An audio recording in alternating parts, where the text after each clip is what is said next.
आणि जो मला जिंकतो त्याला मी महावीर म्हणतो. सर्वप्रथम या महावीरांच्या चरणी नतमस्तक होतो.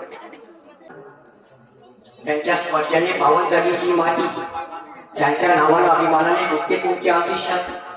त्यांच्यामुळे मंदिरावरचे कळत दाराची तुळस, घराची माय मोठ्याची गाय असे स्वराज्याचे हितचिंतक स्वराज्य विचाराने संपूर्ण महाराष्ट्र घडला असा काही विस्ताराचे आराधना केला छत्रपती शिवाजी महाराज. ज्या वारकऱ्याने स्वराज्याची संकल्पना स्पष्ट केली तेच म्हणजे राजश्री शहाजी. यांच्या कुशीत महाराष्ट्राचं देखणं स्वप्न निर्माण झालं. त्यांनी शिवाला वाढवलं घडवलं स्वराज्य स्थापनेची प्रेरणा दिली.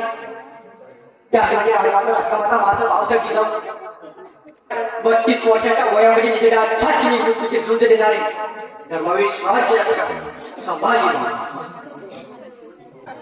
यांनी इतिहास घडवला नव्हे तर याच्या इतिहास घडला.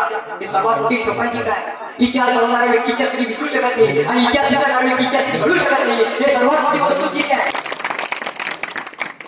19 फेब्रुवारी 1630 रोजी छत्रपती शिवाजी महाराजांचा जन्म झाला. 3 एप्रिल 1680 रोजी महाराजांचा मृत्यू झाला. 50 वर्षाचे असतं. 50 वर्ष 1 महिना 13 दिवस महाराजांचं आयुष्य. महाराजांचं आयुष्य 50 वर्षाचं. 50